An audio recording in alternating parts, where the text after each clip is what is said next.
ato ang tatak-takas nga serbisyo ang kasalan ng bayan, of course, as part of the CAREX nga serbisyo sa bayan. Ito ang sa pagkagos sa ato ang konsilal sa segundo sa Distrito 2, we have Councilor Yana Alaplen.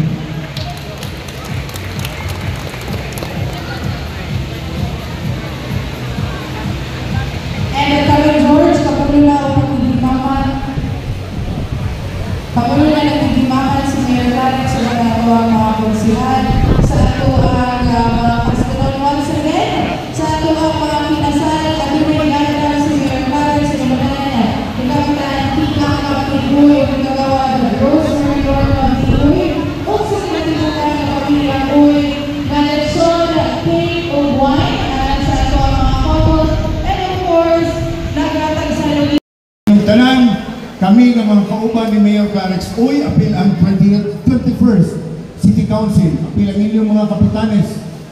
Nalipay kayo nga kamo nitubag ni ini nga panawagan o inyong i-take on ang oportunidad nga kamo mahiapil ni ini nga programa alang usab, dili lang para kaninyong isip, bana o asawa, labaw na himong malampuson, malinawon, kadakbayan sa Cagayan de Oro ang isip mga sakop sa atong nasod na Pilipino. Kaninyong tanan, congratulations and best wishes.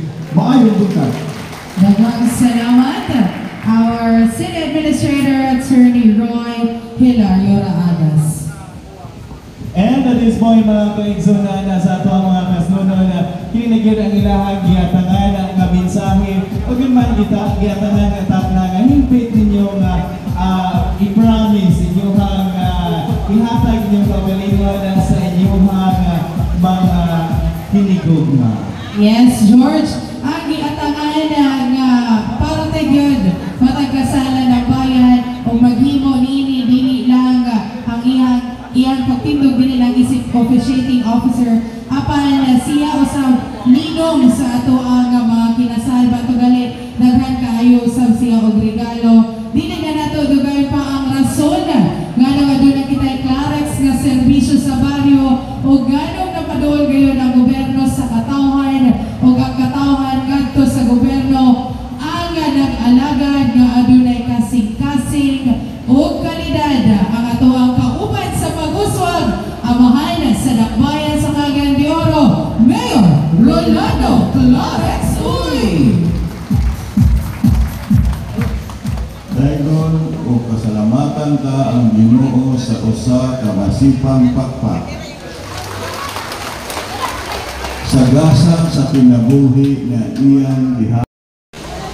Mga kauban nato nga nagserbisyo, nag-alagad, nagtabang sa katawhan, mayong bunta, uban sa bako natong City Police Director Colonel Unlayan, sa CMFC Colonel Anito, Oro Task Force, sa tanan, nga mitabang o miabag sa maong kalyukan, labi na ka Yuyong Diputado, kang Mr. Akot, kang Rico Libre, Alan Fernandez, na mo'y magregayo sa mga kanang kalihukan sa pagpamandang ng magmalampuso ang adlaw sa inyong kasal. Nagpasalamat o nagpahalipay ko kaninyong tanan nga miabot ang panahon na nakadesisyon gid kamo nga magpakasal likod sa dugay ninyong panahon sa panag-ipon sa mga pagsulay sa kinabuhi panag-ipon apan nagpagalikon ang inyong baruganan o nagpatibabaw ang inyong gugma na mag-uban kamo hangtod sa hangtod apan dako kaayo kalainan kung kamo mag-ipon na dili magpagkasal. Importante ang kasal tungod sa ako naghatag og dignidad kaninyong mga magtiay nga dili sayon-sayonon o dali-dalion nga kung dili mo makasal ang babae maoy makaluluoy kay biyaan diri magdiretso o mao'y mag-antos sa pag-atiman sa iyang mga kabataan.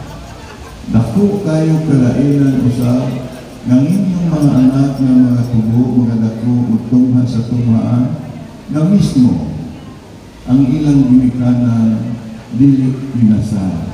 Dili sila hingpit na malipaya.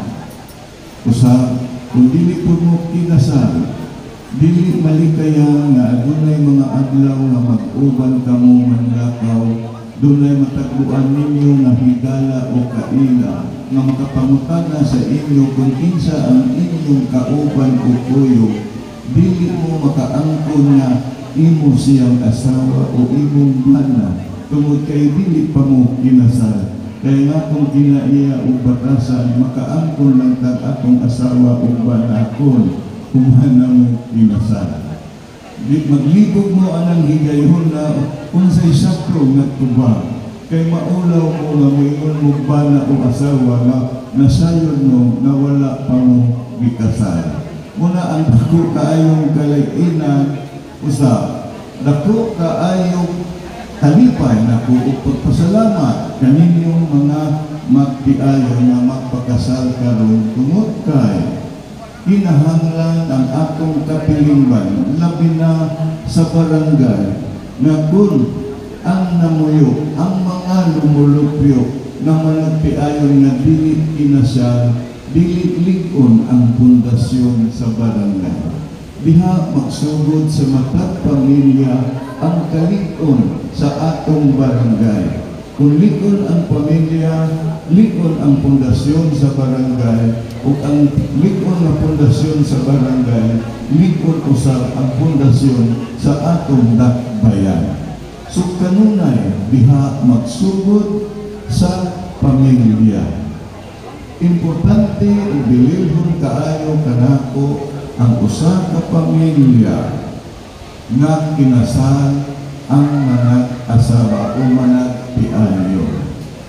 Apan, likod sa daghang mga pagsulay, usbon ko, likod sa daghang mga pagsulay, kay wala may magpiayo na wala pagsulay. Pero kanang maong pagsulay, mo'y makahatag o dugang kalikon sa inyong panag-uban. Mo'y maghatag kaninyo o mga pagtulungan na dili ninyo usbon kung ugaling adunay dili magkasinaptanan. Pagtulunan o kasinapian sa kinabuhing magpiayon ang mga pagsulay. Labi na kung simbakong mo abot ang pagsulay na adunay mo'y mga balatian o natumong ang maong balatian na wala mo'y ikagasto, ikapadala sa hospital. Apan, kung naa ang bigma o kinuray ang inyong panag-uban, mupatibabaw yun ang tinuod na gugma. Apan sa maong mga pagsulay, ang usa ka mga piayo, aduna yun, pimpit nga sangkuanan o kanunay inyong sundon kung gusto mo na malipayon, malahotayon, malambuon, o malampuson sa inyong panag-uban, sa inyong tibuok na kinabuhi. Paminaw din mo tayo, ha? Paminaw din mo. Apil na ang kadaplinan. Paminaw din mo, ha? Sa kinabuhi na to, labi na kanatong managpiay, kinahanglan atong sundon ang letter C. Kung saan ang letter C? Communication. Panagsunod kianay, panagbukabilduhan, sa mga plano, sa inyong mga laraw, sa tanan na mga adlaw, na dili usikan ang adlaw na dili mo magsultianan. Importante ang komunikasyon, dili lang sa kung magpiayon, kundi sa atong kapilingban, sa atong pagsatag sa personal na pagkatao. Kaya kung wala ang komunikasyon, dili kita makasinaptanan o dili po ta manag-uban kung wala ang komunikasyon. Busa kaninyo magpiayon ang literacy o communication mao'y usa kadako kaayong dili sa pagpadayon at lakang sa malampuson nga panag-uban sa tibuok ninyo na kinabuhi. Komunikasyon. Bisan asa, bisag unsa nga kapulungan o kalihuban o mismo ang gobyerno, komunikasyon yun ang unang bilihon o importante sa tanan. Ikaduha, letter H. Letter H. Unsay letter H? Humility. Mapaubsan.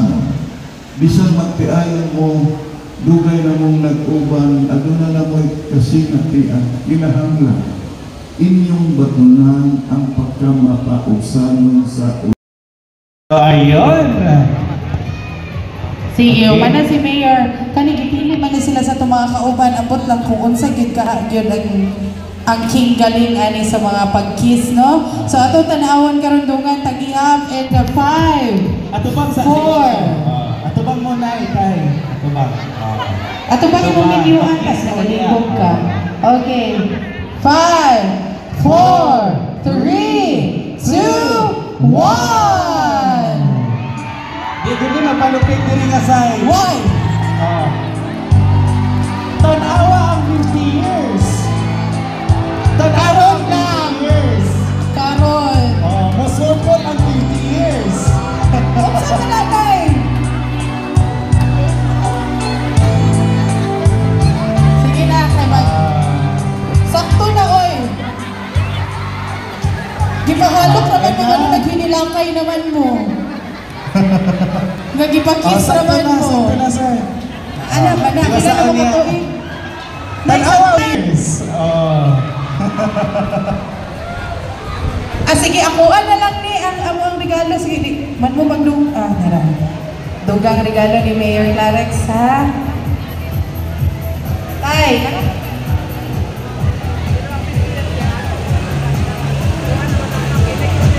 naunsa man ni mo ang lipstick na abot hapit sa mukhang tang. Nara. Sus, anak man na, basta mag-upang. Gino. Sige, dagang salamat. Pwede na mo balik dito? Atong gihangyo ang atong mga couple sa pagtindog. Compress dayon ta sa tunga palihog. Once again, ito ang mga atong gihangyo, ito ang mga bagong gigasal na tindog o niya compress sa tunga. Padayon ang distribution sa ato ang mga marriage certificate. Palihog pag-double check kung inyuha pagyod nga pangalan ang inyuhang nadawat. Okay? Palihog pag-check if inyuha pa mga pangalan ang inyuhang ginalang marriage certificate. Kaya basin biyag lahi na ang marriage certificate, di na inyuha. Once again, compress sa tunga, irog sa tunga.